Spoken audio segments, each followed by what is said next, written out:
अच्छा।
देवी साहब को मेरा प्रणाम।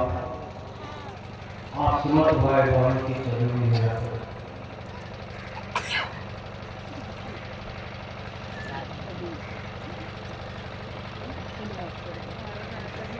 मुझे बार बार यहाँ से दुश्मन हुआ फोन करने लगी। ये बार आया चर्चा है 8 तारीख को। फिर उन्होंने कही 8 तारीख को कहीं और है, 7 को कर दिया है।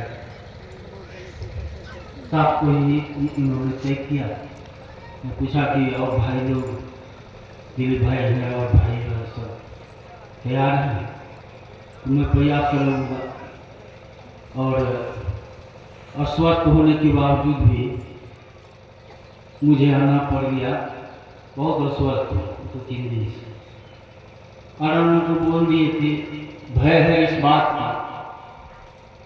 वे हम कह रहे हैं कि मेरे गुरु महादेव हैं और वे महादेव के शिष्य हैं। वे बोल रहे हैं कि महादेव गुरु की कार्य में आया जाए। अगर मैं नहीं आ रहा हूँ, बोलता हूँ कि नहीं आऊँ, मुझे छोड़ दीजिए कि मेरे गुरु को बहुत दुख होगा। उनको दुख हो या ना हो, मेरे गुरु को बहुत दुख हो। और किसी भी स्थिति में जाना चाहिए। मैं यहाँ लगभग आप सुने हैं दिलीप भाई से, बहुत पहले आए थे जहाँ इतना पानी में बगल में कोई नाला था, उसको पार करके रह के आया था। 2 या 3 था ऐसे। और उसके बाद यहाँ से हमारे दिलीप भाई, सुरेंद्र भाई, सत्यनारायण भाई एक थे। बराबर उनका आना जाना था। इन लोगों से बहुत बार बार मिलना जुलना होता था, बातें होती थी। और खुशी इस बात की है कि जहाँ जहाँ गए हैं महादेव, वहाँ ढेर सारे भाई बहनों को खड़ा किया, तैयार है। यही हमारी पर उपलब्धि है, यही हमारा अनुभूति है। और यही हम लोग देख करके अपने आप को गौरवान्वित समझते हैं कि महादेव की यही दया है। कई गांव गए, जहाँ गए कहीं बातें सुनने को मिली। एक गांव है बगल में राजनपुर, वहाँ लोगों को कुछ समझाया बुझाया तो उनके पिताजी माताजी हम लोगों को सब तरह की गालियाँ देकर, बात करके, जाति का प्रताड़ना करके, ये करके वो करके थोड़ा, लेकिन अंत में उनको भी शिव का शिष्य होना पड़ा। और उनका शिव का शिष्य होने के बाद भी जब मिले तो कहे देखिए आप लोग तो कहते रहे, आप लोगों को बहुत गाली दिए। उनके लड़के लोग सब शिव का शिष्य हुआ था, इसीलिए गाली देते थे। कहते मैं अपने पत्नी के बात पर शिव का शिष्य हुआ। मेरी पत्नी घोषणा करा ली, महादेव को गुरु बना ली। और जब मेरी पत्नी मुझे कहने लगी कि आप शिव का शिष्य बनिए, तो मैं उसे डांट फटकार किया। लेकिन पत्नी बोली कि आपको मैं जब कह रहा था कि गांव में जो दीक्षा देने के लिए पंडित लोग आए हैं, हम उनका शिष्य बन जाते हैं। तो आप कहे थे कि महादेव से बड़ा, शिव से बड़ा गुरु नहीं होता है, शिव को गुरु बनाओ, किसी को गुरु बनाकर क्या करेंगे, आप बोले थे। पत्नी बोली थी, और इसी बात पर हमको भी शिव का शिष्य बनना पड़ा। पत्नी ने मुझे शिव का शिष्य बना दिया, और इस बात पर भी बहुत खुश थे कि मैं पत्नी मुझे समझा के मुझे शिव का शिष्य बना दिया। हमने आप लोगों को गालियाँ दी, बात किए, आज समझ में आ गया। और अब सुने हैं शरीर में उनके बच्चे लोग हैं, वो लोग सब चलते हैं। तो अब जहाँ ऐसी ऐसी घटनाएं घटी, बहुत प्रतापना मिली, और वहाँ जब शिव के शिष्य होकर लोग महादेव का काम करने लगा, तो महादेव की दया यह है कि नहीं है, आप लोग विचार। एक गांव के जब बहुत सम्राट गाँव है, मैसी को जानते हैं, मैसी गाँव पंडितों की गांव है, आचार्य की गांव है, वैदिक की गांव है, और ढेर बड़े बड़े मतलब उच्च स्तर के ज्ञानी लोग रहते हैं। जब मैं गया वहाँ, तो लोगों ने कहा कि जब हम कहे कि यहाँ जब हम कर देते हैं, तो एक प्रखंड कार्यालय है यहाँ, और 19 पंचायतें हैं, सारे लोग यहाँ आते जाते हैं, तो वे लोग यहाँ से संवाद लेके जाएंगे तो फैल जाएगा, विस्तार में। इसी उद्देश्य से वहाँ पे गए। एक आदमी को बोले कि भाई हमको जगह थोड़ा दीजिए, थोड़ा रख रहा है, जगह थोड़ा दीजिए, हम लोग एक माइक लगाएंगे, कुछ बातें करेंगे। तो वहाँ के लोग थोड़ा सा अपने आप में एक अलग ढंगा होता है, मजाक उड़ाना शुरू कर दिया। क्या आप कम्युनिस्ट पार्टी के नेता हैं, भाषण करिएगा क्या? नहीं नहीं। तो आप मास्टरना भी के मैनेजर हैं, नाच करवाइएगा। मैंने अभी कितना लोगों को भूलता तो मैं नहीं बता सकता, लेकिन अंत में हाथ जोड़ के कहे कि भैया महादेव मेरे गुरु हैं, हम महादेव गुरु का बात करेंगे। इस प्रखंड का प्रखंड संयोजक का भार दिया गया है, तो हम पूरे प्रखंड में इस विशेषता कैसे फैले, इसके लिए मैं इस गांव को चुना हूँ। यहाँ से पूरे प्रखंड सारे पंचायतों के लोग आते हैं, बात हो जाएगी तो हर जगह फैल जाएगा। उतना तो उस समय लोग सुनता नहीं, उस समय सुनता नहीं था। महादेव का बात करने के क्रम में कहता था, जब कहीं होता था ना तो भगवान से शुरू आता था, वो बंगवा वाला जाका जाका महादेव वाला आ गया, बंगवा वाला, ये बात ही होती है। और तब क्या हुआ, कहा कि अच्छा ठीक है, मैं पूछता हूँ लोगों से और तब आपको बताएं, ऐसा करिएगा। फिर हम आए तो कहा कि हाँ ठीक है, रविवार को आइए और हम लोग ये जगह बनाएंगे और आप लोग चर्चा आज बात कीजिएगा। तो स्पीकर आप कहे रहिएगा, हम लोग लगाए, ठीक है। वहाँ थे और साथ में लोग, साथ के लोग थे, सब कुछ लोग मिलकर के आए। उनको बोले कि भैया आप तारा स्थान जाते हैं? देखिए भय है, तारा स्थान जाते हैं, तारा माई को बोल दीजिएगा कि शिव के शिष्यता की बात होगी माता, और इसका आपको खबर देते हैं, सूचना देते हैं, इतना कर सकते हैं? कहा हाँ हम करेंगे। वो गया वहाँ कहा, और जिस तिथि को तय हुई उस समय में रात में चर्चा होती थी। गए, संध्या में चर्चा शुरू हुई, बातें होने लगी, और एकदम लगभग इतना आदमी था उस समय में एकाएक आके बैठा। सारे लोग घोषणा, बहुत लोग घोषणा कराए, और दाल भात सब्जी घी पापड़ भोजन भी कराया। उस समय पहले पहले मैं भोजन का भांज वहाँ देखा था कि लोग कहा नहीं भोजन करना ही होगा, सबको भोजन कराया। और वहाँ आज लोग चल रहे हैं, बढ़िया से उस गाँव में महादेव की बात हो रही है। तो ये गुरु की दया नहीं है क्या? गुरु की दया यह है, मैं गुरु की दया का बात करता हूँ। जब आप हमारा आपका, मैं जानना चाहता हूँ कि हम लोग किस मनसा से ये बातें कर रहे हैं, ये काम कर रहे हैं। साहब कहते हैं कि आपका मनसा क्या है इस कार्यक्रम को करने का? मनसा क्या है हमारी सुषमा बहन का, जो जिन आयोजक जिनके यहाँ हो रहा है, जिन्होंने आयोजन को किया है, उनका मनसा क्या है? अगर मनसा उनका है कि महादेव से एक एक आदमी जुड़े, महादेव उनके गुरु हो, सारे लोग उनके शिष्य हो, इस मनसा से अगर हम यहाँ आते हैं, जाते हैं, कराते हैं, तो साहब का आशीर्वाद, दीदी का आशीर्वाद और महादेव की दया बरसेगी, बरसना है। फिर कुछ ऐसे भी बातें हैं कि हम लोग को कुछ कामना होता है, संसार के लोग हैं, जीव भाव में है, कुछ कामना है, कामना लेकर भी हम लोग बात की चर्चा को रखते हैं। अब लोग कामना के लिए रखता है मनौतियां, मनौती लोग करता है। आपको मालूम है, दीदी जब साहब को देखा कि ये श्मशानी है, बिल्कुल देवी देवताओं से इनका कोई लेना देना नहीं है, कर्मकांड से कोई इनका मतलब नहीं है, किसी देवी देवता को नहीं मानते हैं।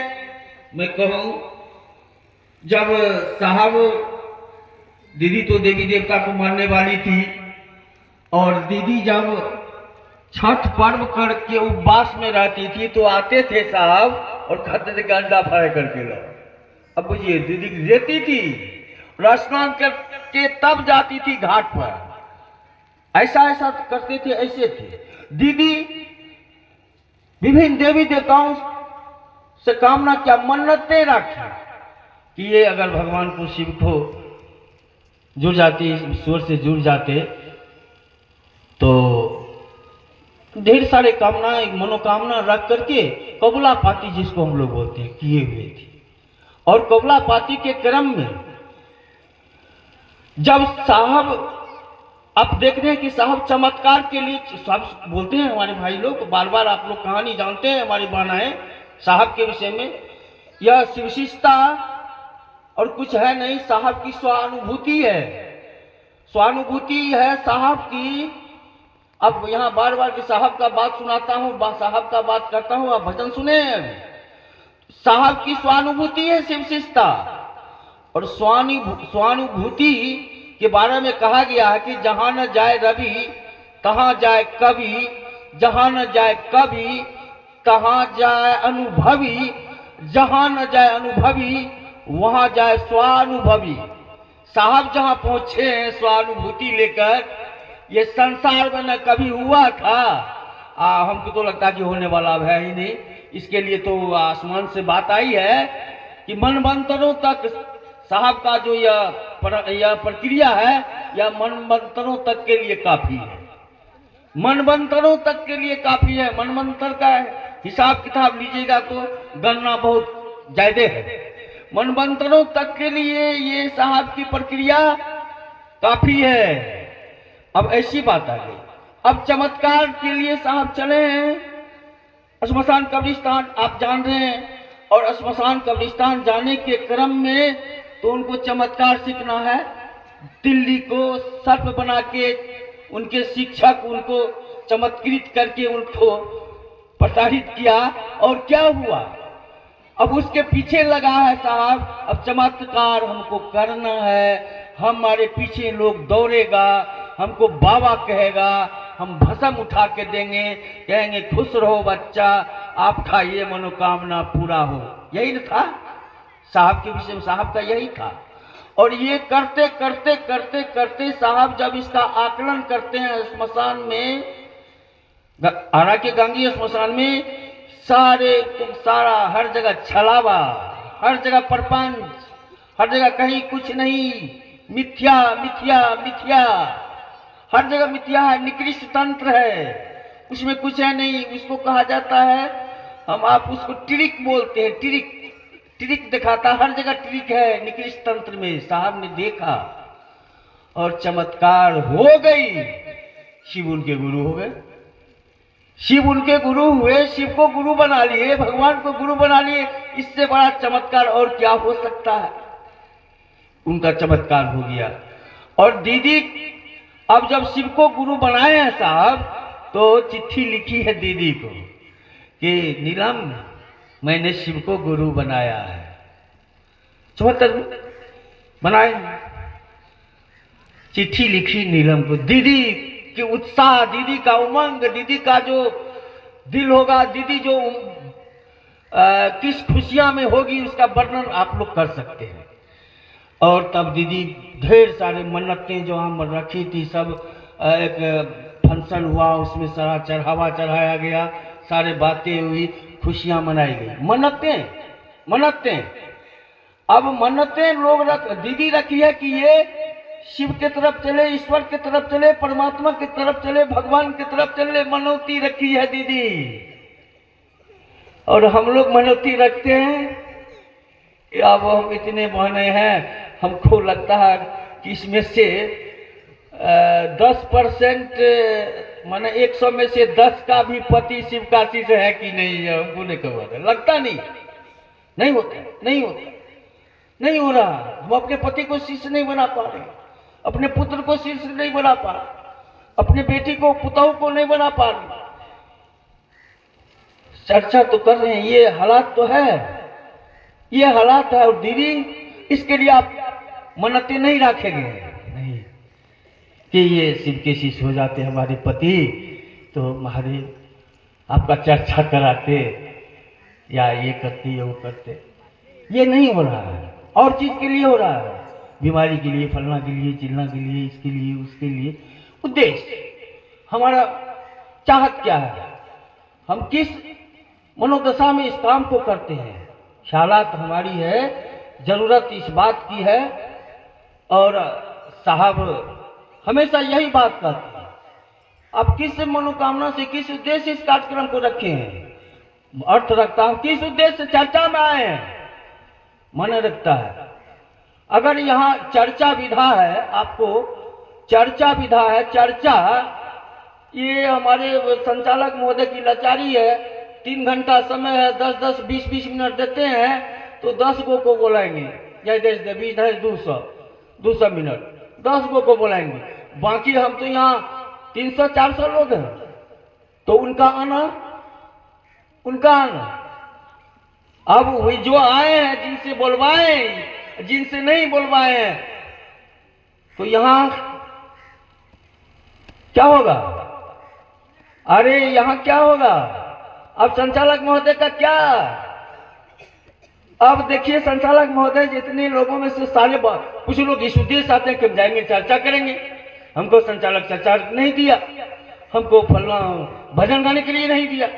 बेचारा संचालक महादेव से दया मांगते मांगते इस मंच पर वहां आते हैं कि महादेव दया करिए। देखिए अब है क्या, हम आते हैं चर्चा में, चर्चा विधा को जानिए। चर्चा विधा जो है, चर्चा बिनु सत्संग होई न विवेक, बिनु सत्संग होई न विवेक। विवेक जो होता है वो सत्संग से होता है, माने ये चर्चा से होता है। चर्चा में हम लोग जो आते हैं तो यहाँ साहब कहते हैं, जरा सा ध्यान दीजिए, साहब क्या कहते हैं? साहब कह रहे हैं कि लाख, ये चर्चा है ना, गुरु से दया मांगना है ना, साहब लिखे हैं और मोबाइल में आप लोग सुने होंगे, बोले हैं साहब, ये आपका प्रथम सूत्र दया मांगना है ना, लाख दया मांग लोगे, मांगते रह जाओगे, शिव के शिष्य नहीं होगे। जरा ध्यान दीजिए साहब के बात पर। हमेशा साहब आपकी दृष्टि में खड़ा हो, तब शिव शिष्टता को, क्योंकि उनकी स्वानुभूति है शिव शिष्टता, और वे जब तक नहीं आपके नजर में, दृष्टि में रहेंगे, उनकी बातें याद नहीं रहेगी, तो ये चर्चा प्रभावी नहीं होगा, काम नहीं करेगा। वे कह रहे हैं कि लाख दया मांग लोगे, शिव का शिष्य नहीं होगे। ये चर्चा है ना, गुरु का आदेश है, गुरु का आदेश शिष्य के लिए सर्वोपरि है। ये गुरु का आदेश है, चर्चा या लाख चर्चा करके तुम रह जाओगे, शिव का शिष्य नहीं होगे। हाँ, पीर पैगंबर बन जाओगे, अच्छा अच्छा कॉन्सेप्ट दे दोगे शिव शिष्टता पर, शिव गुरु पर। अब ढेर सारे ऐसे ऐसे लोगों को सुनाओगे, लोग बहुत पसंद करेगा, शिव के शिष्य लोग हो जाएंगे, तुम शिव का शिष्य नहीं होगे। ये नमः शिवाय है ना, जो गुरु को प्रणाम करने का मंत्र है, 3 सूत्र में तीसरा, आप लाख नमः शिवाय करोगे, शिव का शिष्य नहीं होगे। अब 3 सूत्र आपको शिव शिष्य होने के लिए साहब दिए हैं, और एक तरफ कह रहे हैं कि ये लाख करोगे नहीं होगे, फिर पैगंबर हो सकते हो, सारा चीज हो सकते हो, लेकिन शिव के शिष्य नहीं होगे। तो शिव का शिष्य कैसे होगे? कहते हैं गुरु के आदेश का पालन भर से। गुरु का आदेश क्या है? साहब कहते हैं गुरु का आदेश क्या है? तो गुरु का आदेश क्या है, हम इस पर विचार करेंगे कि गुरु का आदेश क्या है। गुरु का आदेश है कि बातचीत करना, गप सप करना। साहब स्पष्ट बोल रहे हैं कि गुरु का आदेश है कि गप सप करो, जो चर्चा विधा है, गप सप करो। और गुरु का आदेश है गप सप करो, तो गप सप क्या करो? शिव मेरे गुरु हैं, मैं शिव का शिष्य हूं, आप भी शिव के शिष्य बनिए। और जब इतना आप नहीं कर, जब तक गुरु की दया नहीं होगी तो यह भी आपसे नहीं होगा, और बिना गुरु की दया से आप शिव के शिष्य नहीं हो सकते। तो इसमें सबसे महत्वपूर्ण तो है गुरु की दया। साहब कहते हैं कि ये दूसरा सूत्र गुरु का आदेश है। गुरु को आदेश, साहब को आदेश मिला है कि आपको मालूम है बेगूसराय में, मालूम है आप लोगों को कि बेगूसराय में साहब बैठे हैं, और सवेरे सवेरे एक आसमान से एक बातें उन तक उतरती है जिसको कानों से नहीं सुना जाता है, दूसरे लोग नहीं सुन सकते हैं। वे जिनको कहा जा रहा है वही सुनेंगे, और उनकी आत्मानुभूति होती है। साहब कहते हैं, और क्या आया कि जो करते हो सो दूसरे को करने के लिए नहीं कहते, यही ना, यही हुआ। और साहब कहते हैं कि मैं तो करते क्या, तो शिष्य बनाता, तो दूसरे को तो शिष्य बनाते थे उस समय में, मधेपुरा में शिष्य बनाते थे, लेकिन यही नमः शिवाय मात्र देते थे, चर्चा करने का विधा वहां नहीं था। तो लोग को आसन बताते थे, बैठने का नियम बताते थे, और नमः शिवाय करने का तरीका बताते थे, यही होता था। तो उन्होंने कहा कि अरे रे रे, तो हम जो करते हैं तो वह तो नहीं कहते, हम तो लोगों को शिव का शिष्य बनाते हैं, अरे इनको तो नहीं कहते कि आप शिव का शिष्य बनाइए। जब साहब को समझ में आ गया कि यह तो गुरु का आदेश है, शिव का आदेश है, 2 सूत्र, पहला सूत्र और तीसरा सूत्र तो साहब को मिला है, साहब ने इसमें डाल दिया। कहा इसमें 1 नंबर में आना चाहिए यह गुरु का आदेश, क्योंकि शिष्य के लिए गुरु का आदेश सर्वोपरि होता है। लेकिन यह 1 नंबर, 2 नंबर पर रहा, 1 नंबर पर गुरु की दया मांगना है, वह 1 नंबर पर आया, क्योंकि बिना गुरु के आदेश दया से कुछ नहीं होगा, गुरु के दया बिना कुछ नहीं होगा। लाख हम लोग कुछ कर लेंगे, बिना गुरु की दया से नहीं होगा। तो गुरु की दया की जरूरत है। गुरु की हम लोग यहाँ चर्चा में जो आते हैं, तो साहब कहते हैं, ध्यान दीजिएगा, साहब कहते हैं यह आध्यात्मिक यात्रा है दीदी, ये आध्यात्मिक यात्रा है, और ये कामना नहीं है संसारिक में जो हम लोग पूजा पाठ करके अपने सांसारिक सुख के लिए, बेटी की शादी, धन दौलत, स्वस्थ रहना आदि आदि जो सांसारिक चीजें हैं, संतान नहीं होता है, बीमारी ठीक नहीं होती है, इसके लिए जो कुछ हम लोग करते हैं, यह यात्रा नहीं है, यह यात्रा नहीं है, यह यात्रा है आध्यात्मिक। आध्यात्मिक यात्रा का मतलब होता है कि आत्मा परमात्मा का मिलन, उस ईश्वर से, उस शिव से, उस परमात्मा से हमारा आपका मिलन हो। ये तो अध्यात्म में साहब कहते हैं कि अध्यात्म में, अब देखिएगा बोले हैं वो कहीं सुने होंगे या लिखा भी होगा कि अध्यात्म में क्या होता है? ध्यान, ध्यान, ध्यान का बात करिए, ध्यान करता है ना लोग, ध्यान माने याद, ख्याल, ध्यान सर्वोपरि है, ध्यान सर्वोपरि है। अध्यात्म में ध्यान किया जाता है, ध्यान सर्वोपरि है। और साहब कहते हैं कि यह चर्चा जो है, चर्चा ध्यान का सर्वोत्तम विधा है, ध्यान का सर्वोत्तम विधा है दीदी, ध्यान का सर्वोत्तम। अध्यात्म में ध्यान महत्वपूर्ण है, और यह चर्चा जो है, यह चर्चा, परिचर्चा जो एक दूसरे से हम लोग सुनते हैं, सुनाते हैं, यह चर्चा के विषय में साहब कहते हैं कि यह चर्चा जो है ध्यान का सर्वोत्तम विधि है, सर्वोत्तम विधि चर्चा। अब हम आप बात कर रहे हैं यहाँ लगभग 11 बजे से कार्यक्रम शुरू हुए, 11 बजे से हम लोग 4 बजे तक रहेंगे। 11 बजे से 5 घंटा के आसपास हम लोग का ध्यान ख्याल कहाँ है कि मेरे से गुरु की बात हो रही है। जो आते हैं शिव गुरु की बात करते हैं, साहब की बात करते हैं। ये आध्यात्मिक यात्रा हमारी जो है, इसमें ध्यान हमारा 5 घंटा के लिए श्रोता और वक्ता का दोनों के मन में शिव स्थापित हैं, शिव निरूपित हैं, शिव ठहरे हुए हैं। महादेव मेरे गुरु हैं, महादेव मेरे गुरु हैं, मेरे गुरु की बात भाई कर रहे हैं, मेरे गुरु की भजन कर रहे हैं। ये हमारा मन जो है 5 घंटा न बेटा का ख्याल है, न खेती का ख्याल है, न और किसी काम का ख्याल है।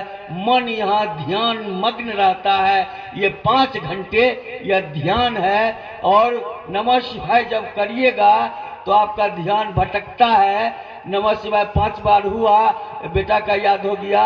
नमः शिवाय 10 बार हुआ माला पर, और उधर नाश्ता बनाने का ख्याल आ गया। और माना गाय मवेशी है, खेती पथारी है, वो मित्र है, वो दोस्त है, सारी बातें बीच बीच में घुस के नमः शिवाय को तो खंडित कर देता है। तो ये चर्चा विधा जो है, चर्चा में जब ऐसे हटेगा महादेव गुरु और साहब पर से आपकी ध्यान, ये चर्चा नहीं हो सकेगा। आप यहाँ चर्चा में आपका नाम बेकार हो जाएगा। चर्चा में आप जब तक यहाँ जो कोई भी हमारे गुरु भाई यहाँ आते हैं, वो किनकी बात करते हैं? साहब की बात करेंगे, महादेव गुरु की बात करेंगे, जगत गुरु भगवान शिव की बात करेंगे, 3 सूत्र की बात करेंगे, दीदी का बात करेंगे, यही न करेंगे। और हम लोग महादेव से दया मांगते रहेंगे कि हे शिव आप मेरे गुरु हैं, मैं आपका शिष्या हूँ, मुझ शिष्या पर दया कर दीजिए। तो यह ध्यान, मैं ध्यान पर बात कर रहा हूँ, आपका ध्यान हो रहा है। और यह ध्यान जो है सो आध्यात्मिक यात्रा के लिए सर्वोत्तम है, सबसे उत्तम है, इससे उत्तम कुछ नहीं है। और चर्चा को तो आप जानिए, रे साहब के मुंह से निकला हुआ है कि यह तो ध्यान का सर्वोत्तम विधि है। तो हम लोग यहाँ आते हैं, जो कोई भी बोलते हैं तो हमारे गुरु की बात बोलते हैं। हमको दया मांगते रहना चाहिए, हमको ख्याल करते रहना चाहिए। हाँ, ऐसा है। आइए हम बात करेंगे थोड़ा सा। हम आपसे सारे लोग यहाँ अच्छी बातें हैं, और सारे लोग अब खूब चर्चा कर रहे हैं। महादेव गुरु की साहब के द्वारा लिखी हुई किताब आओ चले शिव की ओर है, आपको अनमिल आकर है, आपको शिष्यानुभूति है। अब बहुत लोग ले लिए हैं, पढ़ने लगे हैं, पढ़ते हैं। और मोबाइल पर तो अब ढेर सारे साहब की सारी बातें, सारी चर्चा, और क्या कहते हैं, जहाँ जहाँ उनकी गोष्ठी हुई सब भरा पड़ा है। और आप लोग, हम लोगों को नहीं, छोटका मोबाइल है, कहाँ से सुनेंगे?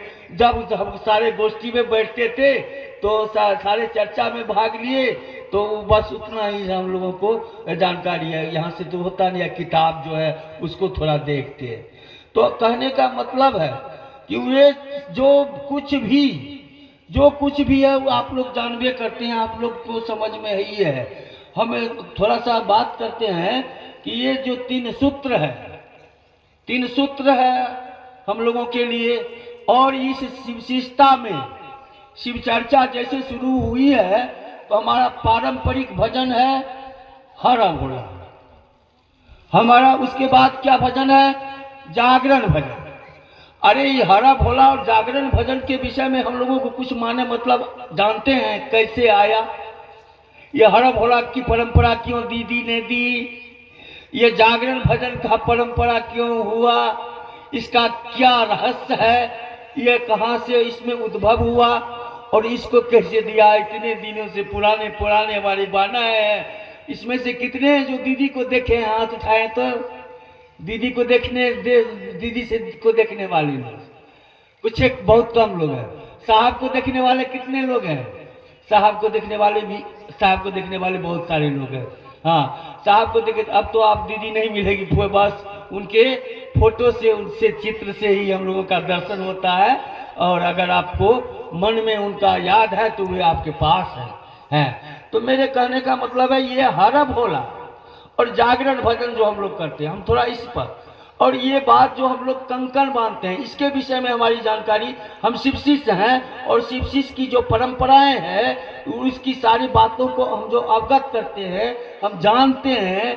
तो आप लोग को मालूम है कि सत्यनारायण भगवान की कथा आप लोग सुने हैं ना, सत्यनारायण भगवान की, उसमें किसका कहानी होता है? लीलावती और कलावती का। पूजा किसका होता है? सत्यनारायण भगवान का। और कथा किसका? लीलावती और कलावती का। बनाना है शिव को गुरु, बनाना है शिव को गुरु, और शिव को गुरु बनाने के लिए कथा किनकी होगी? दीदी और साहब की। दीदी और साहब की कथा होगी, शिव हमारे गुरु होते चले जाएंगे। जितनी साहब दीदी की कथा हमारे कथा सुनाते हैं, अभी भजन गा रहे थे भाई, तो यानी जितनी उनकी ही कथा होगी। शिव शिष्टा में और कुछ नहीं होगा। यहाँ न वेद होगा, न शास्त्र होगा, न पुराण होगा, न उपनिषद होगा, अरे सारे जो रामायण हो गए, महाभारत, कुछ नहीं। सब कुछ में तुम लिखा हुआ किताब में भर ले था। किसी जगत गुरु नमस्तु भयम शिवाय सिद्धाय च जोगिंद्रा नाम जोगिंद्रा गुरु नाम गुरुवे नमः भरल था न हो है। ईमानदार तो भरले न रह गया, किताबें में न रह गया। उन किताब के गुरु को साहब एक एक आदमी में, अरे पहले वाले हमारे ऋषि मनीषी शिव को पत्थर में उतारा, पत्थर में, और हमारे साहब दीदी एक एक आदमी में उतार दिया उन शिव को। क्या ऐसा लग रहा है? लग रहा है कि नहीं लग रहा? ऐसा है कि नहीं? तो मेरे कहने का मतलब है कि उन साहब दीदी की कथा का है। और ये जो है हमारा परंपरा में हमारे भाई लोग बड़े बड़े अरमान से गाते हैं हरा भोला। दिलीप भैया, हरा भोला कौन धुन पर है? फूल तुझे भेजा है खत में। दीदी लोग, दीदी गाई है हरा भोला से। दीदी के पारंपरिक शुरू में हर मंच पर दीदी पहले गाती थी, उसके बाद कार्यक्रम प्रारंभ होता था। साहब के हर मंच में याद होगा, आप जो हो देखे होंगे साहब दीदी का। यह हरा भोला दीदी स्पष्ट रूप से वो बोल रहे हैं, फूल तुझे भेजा हूं खत में। और इसका भाव लेना है दीदी को, यह भाव है। इस भाव में आपको हरा भोला जैसे होता है कि दीदी को याद करिए, और दीदी के याद में दीदी किस भाव में फूल तुझे भेजा हूं खत में, तो वहाँ हीरो हीरोइन का है, और दीदी क्या है?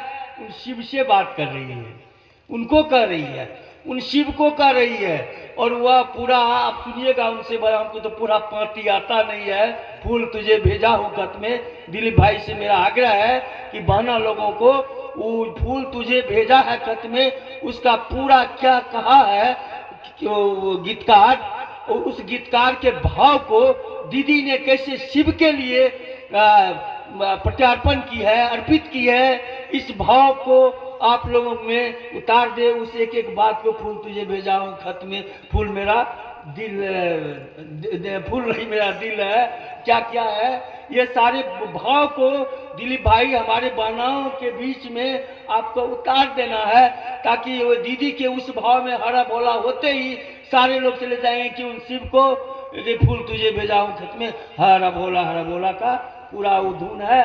और धुन के बाद इसको स्पष्ट किया जाए। जागरण भजन के विषय में हम लोगों को कुछ इस पर विचार भी नहीं करते हैं। गाने की परंपरा है, आया हमारा दिलीप भाई, लाल हारमोनियम रखा और गाया, सुनने में अच्छा लगा, हम लोग अपना झूम लिए, हो गया। इससे काम दीदी नहीं चलेगा। इसके हर चीज में भाव महत्वपूर्ण है, भाव का रहस्य है। भाव के बिना सारा निष्प्राण है। हम एक बात पूछें, नमः शिवाय का अर्थ कोई भाई कोई बहन बोलिएगा, नमः शिवाय तीसरा मंत्र जो है, इसका क्या अर्थ क्या है? अर्थ माने कोई बोलिए, आए मान नमः शिवाय, इसका अर्थ माने, हाँ इसका माने हुआ क्या? नमः शिवाय। नमः संस्कृत शब्द है, शिवाय चतुर्थी विभक्ति में य लगा हुआ है, शिवाय माने शिव को, य लगा हुआ है, इसलिए शिव शिवाय, यह विभक्ति में हो जाता है को, शिव को। तो नमः शिवाय, शिव को प्रणाम, इसका अर्थ हो गया शिव को प्रणाम, नमः शिवाय। मंत्र जो होता है, कोई भी मंत्र में मंत्र का प्राण भाव है। मंत्र का प्राण क्या है? भाव। अगर भाव रहित मंत्र है तो वो परिणाम नहीं देगा, परिणाम नहीं देगा। कोई भी मंत्र हो, भगवती का बीज मंत्र हो, राम मंत्र हो, सोहंग मंत्र हो, गायत्री मंत्र हो, या वेद मंत्र हो, या जो भी किसी देवी देवता का मंत्र हो, कबीर मंत्र हो, मेही मंत्र हो, राम, कोई भी मंत्र अगर भाव जनित नहीं है तो वह परिणाम नहीं देगा। वह मुर्दा क्या का समान है, भाव रहित। जैसे मुर्दा सड़ जाता है, वो मंत्र को धरे रहिए, भाव नहीं है उस मंत्र का तो मुर्दा की तरह सड़ेगा, और वो मुर्दा जब सड़ जाता है तो बीमारी तरह तरह का फैल जाता है, ऐसा होता है। तो ये जो मंत्र है साहब इसको स्पष्ट किए हैं, नमः शिवाय मंत्र कहीं बोले हैं, मोबाइल में आप लोग सुने होंगे, साहब का चर्चा है कि नमः शिवाय का प्रश्न पूछा गया साहब से किसी गोष्ठी में कि नमः शिवाय का अर्थ, तो साहब बोलते हैं, कहते हैं कि नमः शिवाय का अर्थ हो गया शिव को प्रणाम। अब भाव, भाव भाव क्या होगा नमः शिवाय में, उस पर हम ज्यादा नहीं बोलेंगे। भाव क्या है, भाव क्या होगा? बिना भाव का मंत्र तो बेकार। हमको भाव ये नया मंत्र में दिया हुआ, तो नमः शिवाय करते करते हम लोग 51 माला करते थे शिवशिष होने से पहले। 51 माला कंपटीशन में करते थे। झाजी मेरा साथी था और हम बैठते थे कि हमरा 51 माला पहले हो जाए, तो ही कहते थे हमरा 51 माला, नमः शिवाय करके अपना कर लेते थे। कोई भाव तो कुछ नहीं। जैसे शिवशिषता में आए तो बाप रे बाप, आप नमः शिवाय जितना लगता था उसमें आधा घंटा नहीं, 20-15 मिनट में 51 माला। अभी कम से कम 22 मिनट 23 मिनट एक माला में नहीं सकता है, नहीं सकता है। भाव साहब कहते हैं, भाव क्या है? भाव कहते हैं झुकना। भाव क्या है? झुकना। याद रखिए बहन, नमः शिवाय का अर्थ हो गया हमारा मंत्र है, और यह मंत्र जो है नमः शिवाय में मंत्र के विज्ञान का साहब स्पष्ट किया है किताब में। आप आओ चले शिव की ओर में पढ़ लेंगे, लिखे हैं, और गोष्ठी में तो साहब बोलते ही रहे। तो आप उस नमः शिवाय का अर्थ हुआ शिव को प्रणाम, और भाव है झुकना, नम्र होना, कातर होना, मखमली होना, गीला होना, माने अब इसका क्या और कुछ नहीं बताया जा सकता। साहब कहते हैं ना, साहब हमारे गुरु भाई कोई बोल रहे थे ना, पग पर छालन, जो महादेव का काम करेगा, जो करेगा जब तक हम शरीर में है, बाद में भी जो करेगा सबका पग पर छालन करूंगा, करता रहूंगा, पग पर छालन करता रहूंगा। देखिए साहब स्वयं शंभू, उनको हम मान सकते हैं, देख सकते हैं। शिव अपने शिष्य को क्या बनाएगा? शिव दर्जी अपने शिव को क्या बनाएगा? शिष्य को दर्जी। दिलीप भाई हारमोनियम मास्टर है, अपने शिष्य को क्या बनाएगा? हारमोनियम वादक, यही ना? ना, अब साहब शिव के शिष्य हैं, साहब को अपना गुरु शिव है, उनको तो वो शिव शंभो इसीलिए बोलते हैं वो। तो आइए अब कहते हैं कि साहब कहते हैं कि इसका झुको, वे कहते हैं कि जो शिव के काम करेंगे, महादेव को गुरु बनाएंगे, उनका पग पर छालन करो। पग पर छालन का माने पूछते हैं,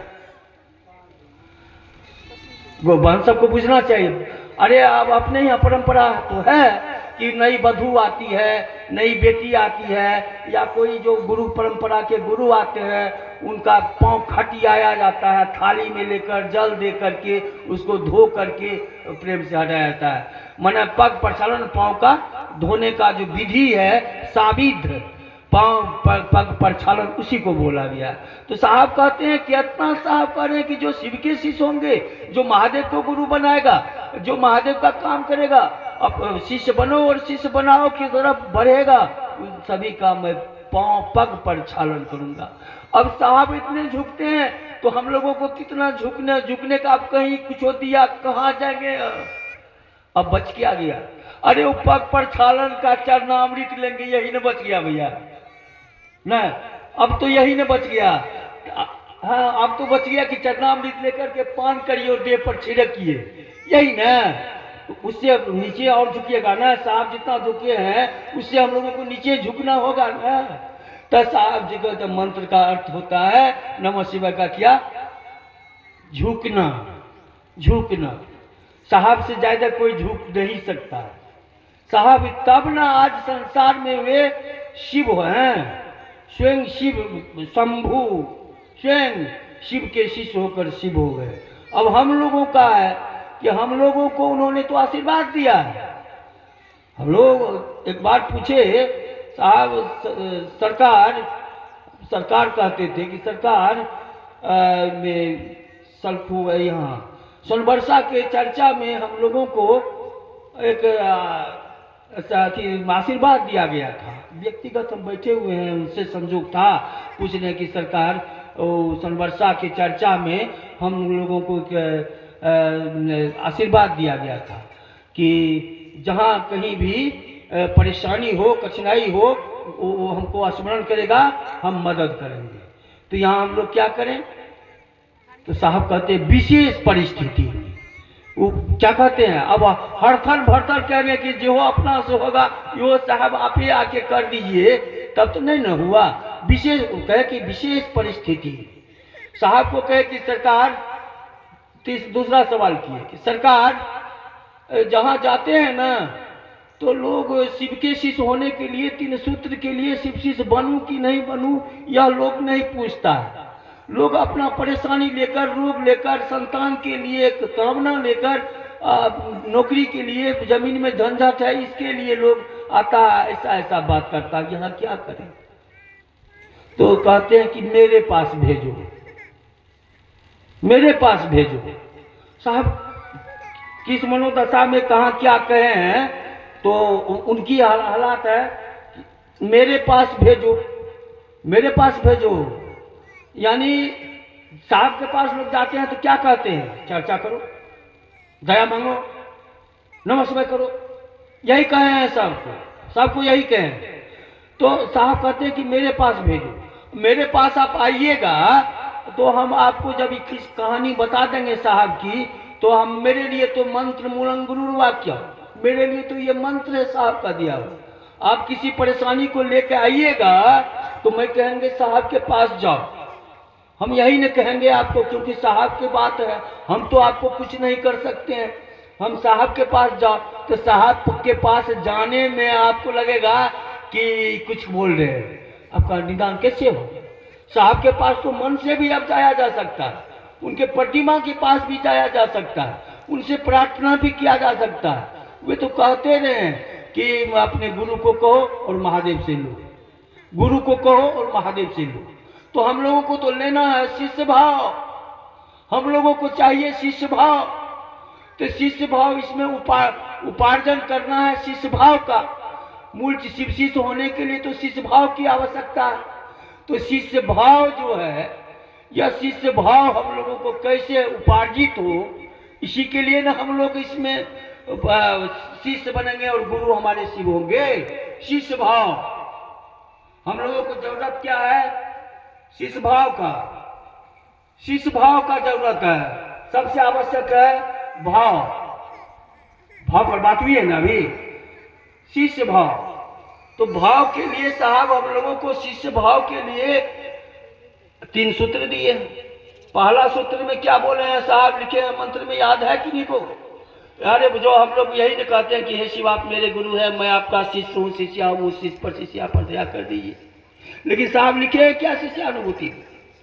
शिव शिष्य होने के जिज्ञासुओं एवं शिव शिष्यों को सस्फूर्त शिष्य भाव, देखिएगा लाइन, सस्फूर्त शिष्य भाव जागरण हेतु, सस्फूर्त शिष्य भाव जागरण हेतु। अब शिव गुरु सत्ता को, हे शिव आप मेरे गुरु हैं, मैं आपका शिष्य हूँ, शिष्या हूँ, उस शिष्य पर, उस शिष्या पर दया कर दीजिए। यह मुख संवाद संप्रेषित किए, यही है सस्फूर्त शिष्य भाव पहला सूत्र में। दूसरा सूत्र में क्या लिखे हैं कि दूसरों के साथ शिव गुरु की चर्चा, शिष्य भाव जागरण का अनुपम विधा है। दूसरे सूत्र में शिष्य भाव जागरण का अनुपम विधा है शिष्य भाव। तीसरा सूत्र में क्या लिखे हैं? ये हम साहब जो लिखे हैं सो वो तो बोलते हैं कि नमस्कार करना, गुरु को प्रणाम करना, लेकिन साहब लिखे क्या है? शिष्यता के भावांतरण के लिए, शिष्यता के भावांतरण के लिए शिव गुरु सत्ता को 108 बार नमः शिवाय से प्रणाम करने का प्रयास किया। तो सब में तीनों सूत्र में तो शिष्य भाव हुए है। साहब तो देख रहे हैं कि आदमी में शिष्य भाव जो है उसकी जरूरत है गुरु के लिए, तो गुरु शिष्य पर दया करते हैं। और शिष्य भाव हम में जब तक नहीं होगा, शिष्य भाव का उपार्जन नहीं होगा, तब तक होना है हम लोगों को शिष्य। इसलिए कहे कि लाख चर्चा कर लोगे, लाख नमः शिवाय कर लोगे, लाख दया मांग लोगे, तो शिव के शिष्य नहीं हो सकते। गुरु का आदेश भर करने से, गुरु का आदेश क्या है? गुरु का आदेश है कि गपशप करो। गपशप क्या करो? तो हे शिव आप मेरे गुरु हैं, मैं आपका शिष्य हूँ, शिष्या हूँ, वो शिष्य पर, वो शिष्या पर दया करें।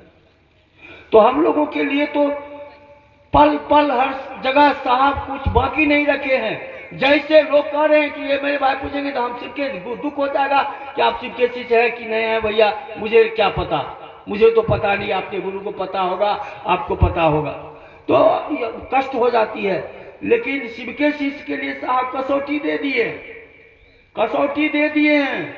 वे कहते हैं क्या? शिष्य भाव के शिखर के तलाटी में, शिष्य भाव के शिखर के तलाटी में संपूर्ण संकीर्णताएं की हुई। अब आप अपने को देखिए कि हमारी संकीर्णता, अब संकीर्णता को बुझिए, क्या क्या संकीर्णता है, संकोच है, क्या मन में कुछ प्रदूषण है, मन में विकार है, ये हमारा कितना खत्म हो रहा है, कैसे कैसे खत्म हो रहा है। अब संकीर्णता शिष्य भाव की तलाटी में जब संकीर्णता खत्म हो जा रही है, तब बुझिए कि अब हम यहाँ से शुरू करेंगे शिव भाव के ओर चलना। तलाटी माना धरातल जहाँ से शुरुआत है, अब तलाटी में ही संकीर्णताएं खत्म हो जाती है। और संकीर्णता को हम तो अपना देखिए नहीं रहे हैं कि हमारी संकीर्णता है कि नहीं है। अब संकीर्णता जब शिष्य हैं हम, तो संकीर्णता तो खत्म होगी। और साहब लिखते हैं ना, लिखते हैं साहब, ध्यान दीजिएगा कि सभी धर्म संप्रदाय जाति लिंग वर्ण वर्ग के लोग महेश्वर शिव को अपना शिष्य भाव अर्पित करने की दिशा में अग्रसर हो। यही मनसा वाचा कर्मणा एकमात्र शिव शिष्यों का लोकाचरण।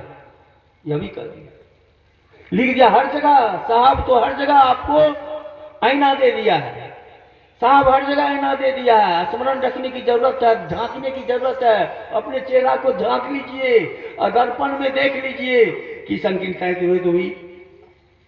हम शिष्य भाव के स्तर पर कितना है, तो हमारी ये संकीर्णता का पैराग्राफ बता देगा।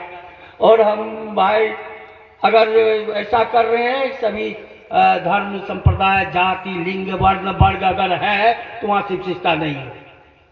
जहाँ जाति है तो वहाँ शिव शिष्टता नहीं है। अमुक जाति का, ये मेरे जाति के लोग हैं, ये मेरे धर्म के लोग हैं, ये मेरे संप्रदाय के लोग हैं, यह मेरा है, जैसे ये बात है, वहाँ शिव शिष्टता नहीं है, वहाँ शिव शिष्टता नहीं रहेगा। और जहाँ ये नहीं है वहाँ शिव शिष्टता है। तो ये तो सारे आपकी संकीर्णताएं जो है समाज में, जो समाज के साथ तो बार बार कहते हैं, अरे समाज में जो अभी कुरीति और अंधविश्वास है, समाज के कुरीति और अंधविश्वास को खत्म करने के लिए साहब ने जो 3 सूत्र दिया है, समाज का कुरीति और अंधविश्वास आज समाज को इतना खोखला बना दिया है कि थोड़ा सा ठोकर लगने के बाद वह समाज चूर चूर हो जाता है, अंडा के खोल की तरह। समाज में अंधविश्वास और या कुरीति समाज को कहीं नहीं रहने दिया है। ये अंधविश्वास क्या है, ये कुरीति क्या है, ये तो इसको खत्म। अगर हमारे सारी माँ अपने बेटे को शिव का शिष्य बना दिया, सारे लोग अपने पति को शिव का शिष्य बना दिया, सारे भाई अपने पत्नी को बच्चे को शिव का शिष्य बना दिया, सारे लोग शिव के शिष्य हो जा रहे हैं। इस तरह की विचार भावना में हम अगर चल रहे हैं, ऐसा कर रहे हैं, तो समाज सुंदर होगा कि नहीं होगा? समाज का अंधविश्वास जो है कोई तंत्र आया, वो मंत्र आया, वो भक्ति नहीं खेलने लगा, फलना किया चिलना किया, उसमें हमारा मन जुड़ा हुआ है। ये परंपरा है हमारी, ऐसी हमारी बना हुआ है। साहब लिखते हैं शिव की जो पूजा है वो ऐसा हम करते हैं। शिव का पूजा चतुर्दशी में करते हैं। यहाँ अभी सरस्वती की पूजा हुई है, सरस्वती की पूजा में भी हम लोग सभी थे। सरस्वती को हम लोग समझते हैं, सरस्वती को हम लोग पूछिएगा, कई जगह हमने पूछ दिया पूजा करने वालों से, जो सरस्वती महारानी को जो पूजा इसके बारे में कुछ मालूम है। मूर्ति है, विद्यार्थी लोग इनका पूजा करता है, हो गया। अरे सरस्वती को जरा देख लीजिए, सरस्वती की सवारी क्या है, बोलिए भैया। हंस। सरस्वती क्या है? तो सरस्वती है विद्या की देवी, मन ज्ञान का प्रतीक है। ज्ञान गुरु, शिव का क्या अर्थ है? ज्ञान गुरु प्रकाश कल्याण मंगल। अब शिव भगवती जो सरस्वती है वह ज्ञान का प्रतीक है। सरस्वती माने क्या? ज्ञान। ज्ञान गुरु, गुरु कौन? शिव। अब ध्यान दीजिए, अब वो गुरु का आसन क्या दिया गया है? वो सरस्वती का हंस। हंस का अर्थ क्या होता है? नीर क्षीर। दूध और पानी मिला के हंस को दिया जाता है ना, तो हंस क्या करता है? दूध को पी लेता है, पानी को छोड़ देता है। हंस का यही माने होता है, यानी नीर क्षीर न्याय जो है आसन, वहां है गुरु का सिंहासन, वहां है सरस्वती का सिंहासन, यानी ज्ञान का सिंहासन, ज्ञान के प्रतीक का सिंहासन वहां है। तो जैसे आप शिव के शिष्य होने के लिए चलिएगा, उस ज्ञान को शिव को धारित करिएगा, शिव आपके दिल में हो, दिमाग में हो, तो आपको तो निर्क्षीर न्याय के सिंहासन पर आसीन होना हो। बड़ी जटिल न्याय, दूध निर्क्षीर न्याय, दूध का दूध पानी का पानी, ऐसा सरस्वती का माने है अर्थ। ये बुझता है, पूजा कर लिया हो गया, नहीं जान रहे हैं तो वह तो हमारे गुरु के प्रतीक का है, ज्ञान के प्रतीक का है। बाकी ने भाव किसे लेना देना है? बिना भाव से कोनो काम जो है वो निरर्थक है, उसका कोई अर्थ नहीं होता है। तो मतलब हमसे है कि उसको जानना। तो हम शिव के शिष्य हैं, शिव हमारे गुरु हैं, हमको मालूम है कि शिष्य भाव इसमें महत्वपूर्ण है, तो शिष्य भाव न उपार्जित करेंगे। हम शिव के शिष्य हों, शिव मेरे गुरु हों, मैं शिव के शिष्य हूँ, इसी में ना हमारा सब कुछ खत्म होगा। साहब कहते हैं ना, यहाँ बहुत सारे हमारे बानाएं हैं, बहुत सारे हमारे समाज में लोग हैं जो आप अंधविश्वास में तरह तरह का तांत्रिक के पास, मंत्री के पास, इसके पास उसके पास जाता है और उससे ठगाई होता है। यहाँ से बहुत सारे लोग ठग के ले चले जाते हैं। तो ऐसा तो है। साहब क्या कहते हैं, जरा गौर करिए। नमः शिवाय जो आपका मंत्र है, नमः शिवाय पर साहब क्या कहते हैं? गुरु की दया एवं नमः शिवाय का भाव युक्त मनन, गुरु की दया एवं नमः शिवाय का भाव युक्त मनन कर्म फल भोगने की व्यवस्था का संगार करता है।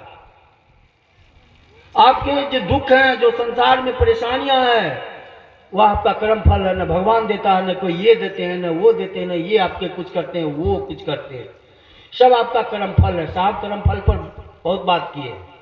तो कर्म, साहब लिखते हैं कि कर्म फल भोगने की व्यवस्था का संहार करते हैं। इसका बहुत चर्चा की है साहब, हम लोग कितना वो उसको रख सकेंगे।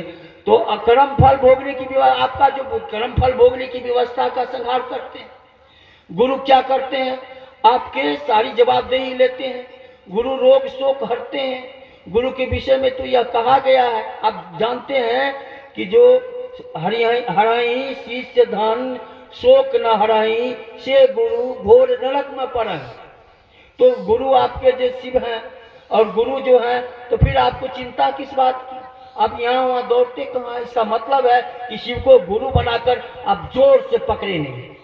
वो भगवती की तरह कोटि जन्म रगड़ हमारी, बड़ों शंभु नहीं तो न हो कुंवारी। इस स्थिति में हम नहीं आए हैं, तब इधर उधर झांकते हैं, इसको लेकर उसको लेकर हम भौंकते हैं। हम वहाँ पर थोड़ा सा गुरु चरणाम्बुज निर्भर भक्ता, गुरु के चरण पर जैसे हम निर्भर होंगे, हमारी सारी समस्याएं स्वतः खत्म होगा, खत्म होगा, खत्म होगा। साहब का वचन मिथ्या कभी नहीं हो सकता है, मिथ्या हो ही नहीं। देव ऋषि वाणी मिथ्या ना हो, यह मिथ्या नहीं हो सकता। तो इस स्थिति में हम लोगों को देखना है कि नमः शिवाय हम लेकर के चलें। हम वहां तक साहब कहते हैं ना कि हो सकता है हर परेशानी का कोर्स होता है। आपका बहुत ज्यादा कर्म फल गड़बड़ है, बहुत ज्यादा कर्म फल गड़बड़ है, तो कुछ ज्यादा दिन तीन सूत्र करना होगा, शिव शिष्टा में चलना होगा। कोर्स कम है तब कमे दिन में काम फिर आपका सुधर हो जाएगा। है क्या? यह आध्यात्मिक यात्रा है।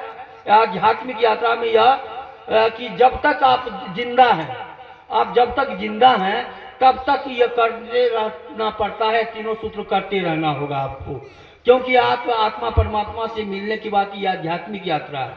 आपको शिव इसमें है ना, साहब लिखे हैं ना, शिव के विषय में लिखे हैं ना, गंतव्य है, गुरु है, गति है। शिव ही गति है, शिव ही गुरु है, शिव ही गंतव्य है, लिखे हैं। और यह पोस्टर लगा हुआ है हर जगह, वहां वन में। इसमें से उबन कितने भाई बन गए हैं?